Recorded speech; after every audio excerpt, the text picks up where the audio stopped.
Hello, ladies and gentlemen. As always, welcome to In Defense of the Hays Code. I am your host, Ellis Womack, and this is my co host, Zach Anderson. And today, ladies and gentlemen, we are covering a first on this podcast, this channel, whatever you want to call it, a dancing movie. There's probably a better term for it. The movie itself is classed as a musical, but I don't see it as a musical, but we'll get there. Um, it's not, but and I know what a lot of you might be thinking. Oh, musicals, a dancing movie. So you're gonna do Fred and Ginger? No, that would be the easy answer, ladies and gentlemen. Today, It's the easy way out. today we are covering the 1939 movie Dancing Coed, starring Lana Turner. Yep. So I watched it yesterday for the first time. Mhm. I had to figure out what day today was, but yeah, yesterday watched it for the first time. And I don't mind revealing this to the public. When I hear the words musical or dancing movie, I think, well, there goes 2 hours of my life. It's not exactly like my go-to movie. That's what I'm trying to say. And it's fine for those who want to be bored and watch those movies. That's your choice. You can have fun with that. But this was not a typical one. No. Yeah, and I mean, I'm in your boat. I don't like a lot of the 1930s musicals, the Busby Berkeley, where everything kind of screeches to a halt, and they have a big musical number with like 300 extras, and everyone's moving in sync. Just no. Oh, okay. Yeah. I'm actually thinking of movies like the only one that I can think of that it's like, but this is actually one movie I do like. It's Seven Brides for Seven Brothers. I do like that movie, but those kind of movies I do not like. Maybe we'll cover that movie someday, but I like that movie. I thought you were going to say Meet Me in St. Louis, and it's like, well, it's sitting there waiting for you somewhere in that box of films. That is true. Yeah, we can get to that one as well. Yeah. I've got a big box of films that Ellis gave me, and he's like, "All right, we'll just start with these." And I'm like, "Oh man, okay, this is just the beginning. All right, well, I guess we'll be doing this for the next 30 years." I mean, hey, if it works, it works. I guess so. Speaking of 30 Yeah. years, happy birthday, TCM. Happy anniversary. Sorry, that was recent. So, Oh, was it? Okay. sorry. All right. Hated to get off track, but my brain took off. Yeah, shout out to Turner Classic Movies. If you want to hire us, that'd be fine. We're talking about the movies anyway. If you want to put some capital into it, man, let's go. But not to get off topic, because that's what we do best. It is. But yeah, you said you didn't particularly care for dancing movies. There's a proper term, but I can't think of it. Okay. But so what were your thoughts on Dancing Coed before I get into the background and we've seen these actors? Yeah. Okay, so one of the things that I've liked about going back to these older movies is their stories. The story behind whatever is going on matters a lot to me in movies, and that's why there's a lot of movies these days that they don't worry about writing a story. They're just like, we'll get big name actors. And not all the movies these days are like that, but that's just a general consensus that they really aren't putting a lot into stories. And story is, to me, like, that's why I watch movies. First and foremost, they have a at least interesting story. And this was an interesting story. So I like that. I liked how pessimistic everybody was about contests. Mm-hmm. It's like everybody was like, no, all contests were rigged. Can't trust anybody. Nobody's really telling what they mean. And in this day and age, Mm-hmm. people are very pessimistic about anything where you get something fairly. like that's a thing nowadays. And so going back and watching that, I was like, oh, okay. I guess nobody was buying it back then either. But yeah, I thought it was yeah, there's several. I mean, it's a comedy. Mm-hmm. So there are several parts that I thought was pretty good. It sorry, go ahead. No, you say what you're about to say. I was going to say it does contain my favorite piece of dialogue I think I've heard in any of these old movies. Dude, what? I'm trying to think what it could be. I swear, Mike, if he doesn't like the kid after all this, I'm going to move to the South Seas and spend the rest of my life splitting hairs with the meat axe. The meat axe. Wow, that's so obscure that's your favorite line.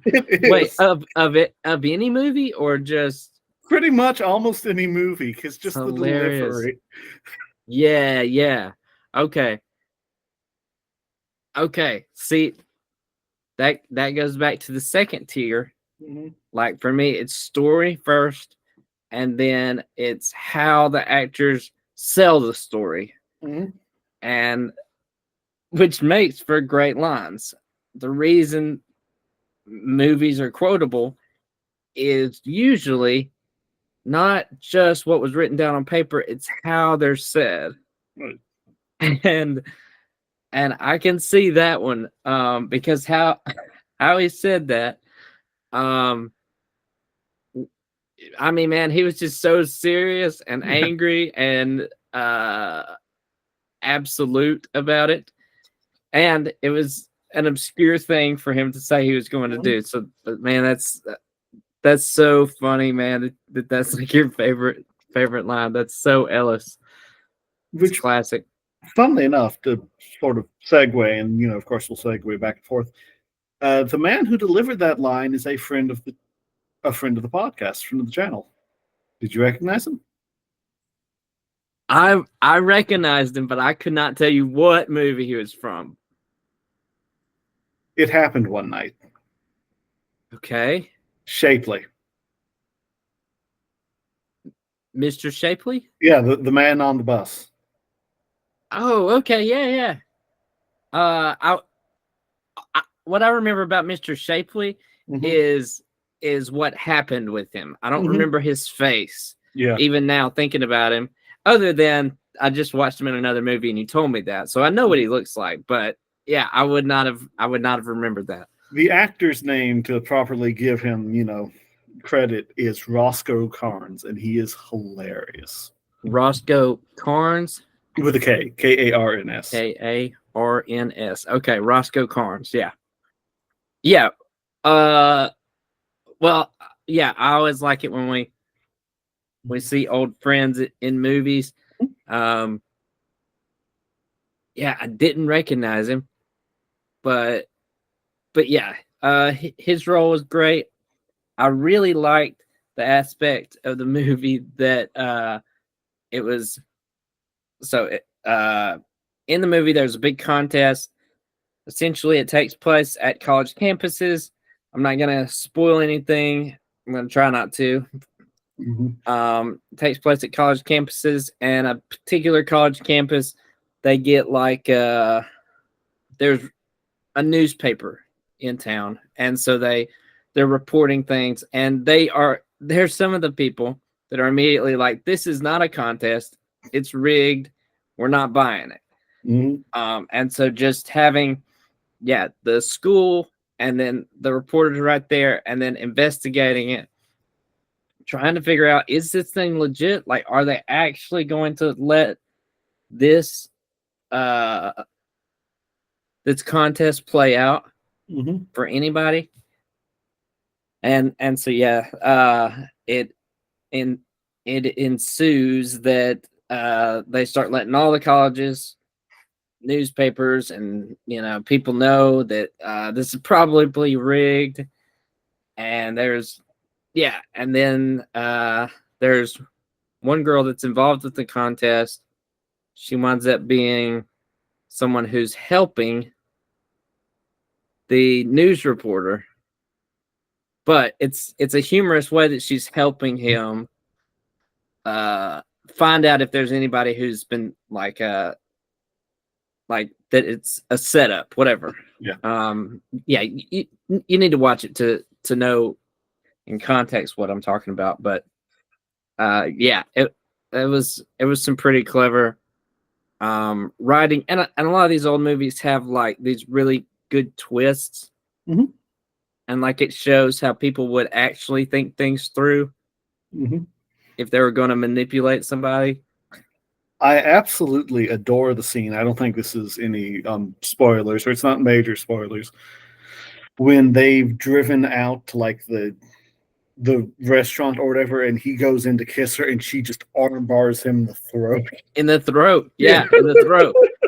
He leans in for a kiss, and she just like, and just holds him there. Yeah. And he's like, ugh. And he says something like, I didn't know you took jujitsu or something. But that was seamless. Mhm. His leaning in and her putting the arm up, it made for really good physical comedy. Yeah, I like that. Some people will disagree with this take, and they're allowed to disagree with this take. I think Lana Turner was never a better actress than in these pre-World War II films, or another way to look at it, pre-Carol Lombard dying, when she was when she was made to step up and become the new Hollywood blonde. Okay, I need a little bit of elaboration. Just who's Carol Lombard? She was in, though this feels like a lifetime ago we watched this, Uh-huh. My Man Godfrey. Okay. Godfrey Okay. Loves Me, He Put Me in the Shower. That was her. Okay. See, I'm actually remembering some of this. Mm-hmm. Very funny actress who died right after we entered, or right after Pearl Harbor was attacked. Oh, okay. So she was like the top. Right. Funny. But when she died, from things I've read and from what I understand, Lana Turner, who was already this actress, was kind of pushed along into becoming the new sort of, like I said, Hollywood blonde, Jean Harlow, Carol Lombard type. And so she got, I'm not going to say typecast, but I don't know. I having seen a lot of her newer stuff, I prefer the older when she's allowed to be funnier. Okay, yeah. So yes, in the movie, yeah, that we're talking about, Dancing Co-eds. Yeah, her character had more physical comedy, Mhm. as well as just like smart lines, Mhm. just quips back and forth.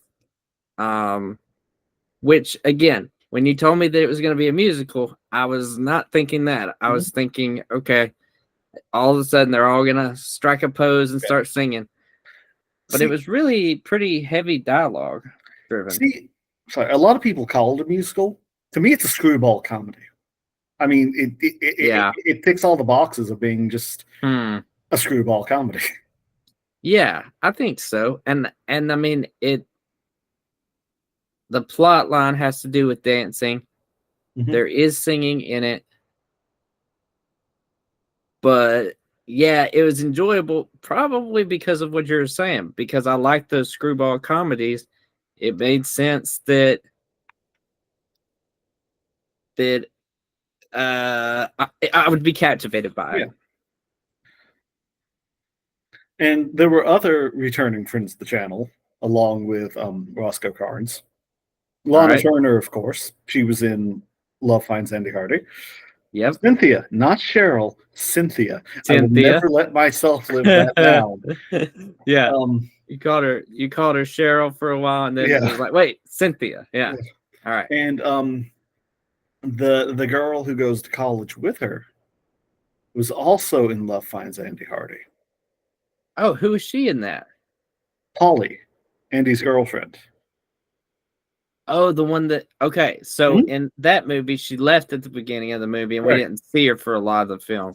Right. But that was the girl who went along with the Yes. blonde-haired girl. Mhm. I can't remember her character's name, but yeah. So in the movie, watch the movie, Yeah. and you'll see that two girls are sent to college, Mhm. and both of them are returning to the channel. Okay, all right, And very also, good. another interesting neat fact about the film that it actually features Artie Shaw, the musician. Artie Shaw. Pretty sure it's Artie Shaw, and I didn't get anyone else confused. Okay. What does he play? Uh, Is it the clarinet? yeah, Okay. Yeah. but I mean, like he was an actual musician. Dude, from that they had several. era. Mhm. I don't know if you know who Buddy Rich is. Name sounds familiar, but you may have one up on me here. I do, just because I used to play the drums, and Buddy Rich, he's a gold standard of, well, okay, so yeah, he was like in the parade Mhm. in the movie, and even on the on his the bass drum, the one that you hit with your foot. Yeah. So the big bass drum had a BR on it, Mhm. and I was like, whoa, pause the movie. Pause the movie. Stop the music. Was that Buddy Rich? And so I had to look it up, and I was like, yes, it was. So not only what was the guy's name? Artie Shaw? Artie Shaw, unless I'm getting that confused. If I'm getting that confused, I apologize in advance. Okay. So Artie Shaw and Buddy Rich. Yeah. Mhm. And they were geniuses. Mhm. Buddy Rich in the percussionist community. It's like you're watching him and you're like, yeah, I know what he's doing. He's doing that, and then he changes it up, and it's like, wait, hold on, Mhm. what was that? And so yeah, that was super cool. Yeah, for me, seeing him in that. So all you drummers out there, and people who like drum history, you'll get to see Buddy Rich perform in the film, so that's a bonus. Yeah, it's also supposedly I've scoured the scene in the film because I think she's supposed to be somewhere in the parade. Hmm. A young pre-stardom Veronica Lake. I don't know if you know who that is. That name sounds really familiar. Probably because I've said it before. Okay. She was a big movie star in the 40s. Very well known. She had long blonde hair and like some of it that would like swoop over one eye. Okay. Was she in some of the noir films? Gangster Yes, noir yes, films? yes. Hang on. I'm having to consult the archives. The Glass Key, and she was in a couple with Alan Ladd. Oh, what were they called? But yes, she was. Okay. Well, I know who you're talking about just based on the long blonde hair and it covering her eye. Yeah. I've seen some of those film noir. And so what you're saying is that she was in the parade, supposedly, like movie lore says. She's in the parade before she made it big. That's interesting. So there's a lot of like added stuff in the movie that doesn't have to do with the plot, but it's just like you're watching the film, Oh, Buddy Rich is there. Yeah. Oh, okay. This It- person's there. It's interesting because it's a relatively simple plot up until like the tail end of the movie, where things start Right. kind of getting tangled, but Yep. not in a bad way tangled. Just the Screwball plot starts comedy. rolling. Yeah. Yeah, yeah, yeah. Yeah, at the end, especially Hmm. when the dads are called in. Yeah. When the dads are called Yeah. in, it becomes just straight up screwball comedy. Yeah. Mhm. And yeah, if you have not seen the movie, then you might be confused why Ellis is laughing. It's because it's such a good scene. Mhm. There's a lot of that feel of kind of who's on first. Mhm. It's like, wait, is this person, or is this person that person? That person is this person. Well, they're not right now. They're not anymore that person and this person. Yeah. And so you kind of got to lock in a little bit Mhm. and be like, okay, I'm following. And then one of the dads saves the day. Which is, he actually is really good at acting and Mhm. and yeah, and pulls out a performance that convinces the person they needed to convince. Yeah, it was good. It was good. It, like I said, well thought out, makes me interested. Mhm.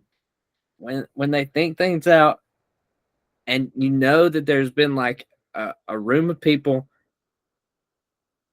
and there's a level of genius when you can take something and write it down, and it's so confusing, and then it gets on screen and it's supposed to be confusing. Mhm.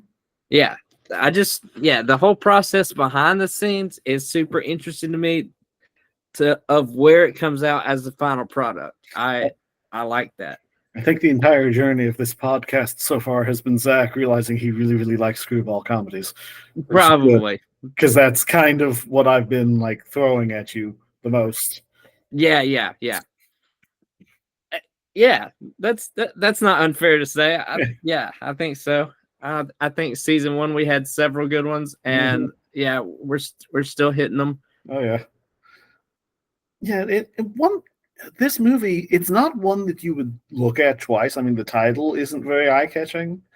No, it's not. It looked boring. Yeah. Like I said. I think the only reason why I ended up looking it up was because I wanted to watch some Lana Turner films, and that was one that just happened to be on. I was like, oh, we'll give it a shot. Okay. Yeah. And I mean, props to her. She could tap dance. Oh yeah. That Seriously. that scene at the beginning, like I said, I swear, Mike, if he doesn't like the kid after all this, and he kicks in the door, they're dancing. Yep. Really cool. Oh yeah. So I mentioned this earlier, that dancing is a plot point of the movie. Mhm. And so you do get just really talented people doing really difficult dancing, which is just wild to watch. It's fun. Later in the film, the blonde-haired girl that like dances on stage for like 20 minutes film time, but Like not just real. doing gymnastics and just flipping and flipping. Yeah. Her name was June Pricer. Okay. And she was actually a really talented like gymnast, contortionist, that sort of thing. All right. Yeah. Because one thing I thought about her was like, I don't know if she can dance good. Yeah. But those flips and all that stuff, that's incredible. There's a scene in another film where she's doing like a bunch of like, I don't know if you'd call them somersaults, but she's like rolling forward on her torso without using her arms, and it is single-handedly one of the most interesting and yet stomach-churning things I've ever seen in my life. You watch it going, this is fascinating, but the human body's not meant to do that. It's not supposed to happen that way. Oh, we're not made that way. What is she doing? Yeah. So she was known for being a gymnast and contortionist. Yeah. Okay, all right. Well, I mean that tracks because yeah, they used her dancing as a comedy point in the Mhm. movie. She was, like Ellis said, she was super talented, but at the same time, like she would get extremely tired Yeah. because they just had her keep going because of other things going on. She didn't realize, big Mhm. picture stuff happening, but it made for some humorous moments there for sure. Yeah. Like I said, there's not a whole lot to talk about plot wise, especially not a whole lot to talk about plot wise without digging into spoilers. Yeah, yeah. Yeah, there's not, but I mean, it's for what it is, Mhm. it's kind of a hidden gem. Oh, yeah. And so I don't know if we even need to go into a lot of detail on it. I mean, I feel like we've gone into Yeah. pretty good detail.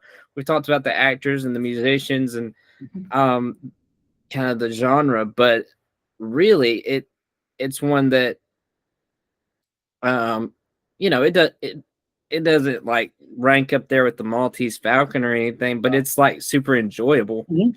Yeah, I'd watch it again. What would you rate it?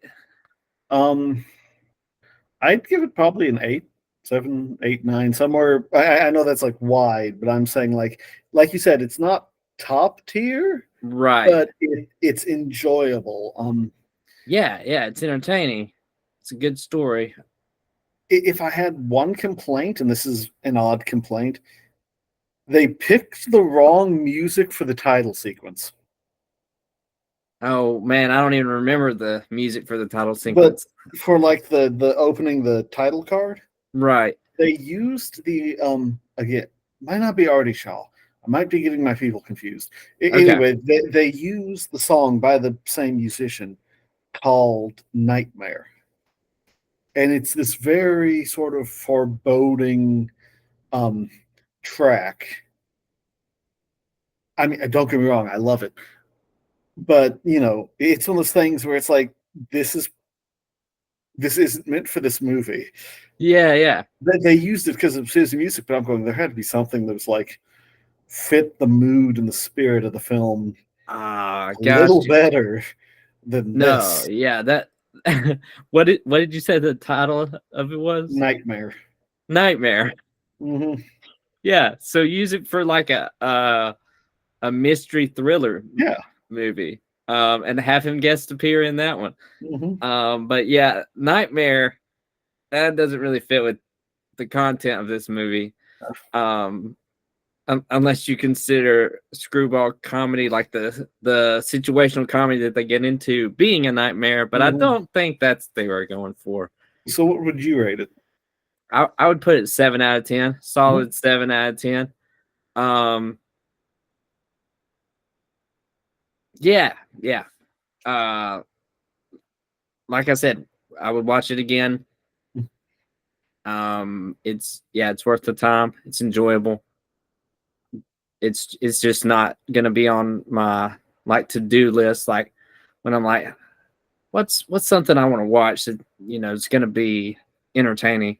Won't Mhm. be the first thing that comes to my mind, but yeah, 7 out of 10.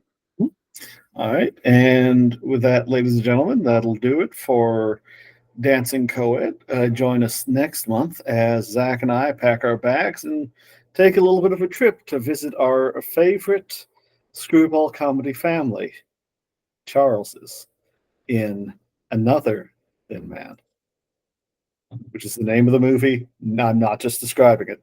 I promise. It's both. It's Yeah. both, right? Yeah. It is the adjective another Yeah. thin man, but it's also the title of the film, Hmm. which I loved. I have loved the Thin Man so far, so I'm looking forward to that. Hmm. And as always, because I nearly forgot it, I'm your host, Ellis Womack. That's your co host, Zach Anderson, and I have nothing but movies and time. See y'all next month.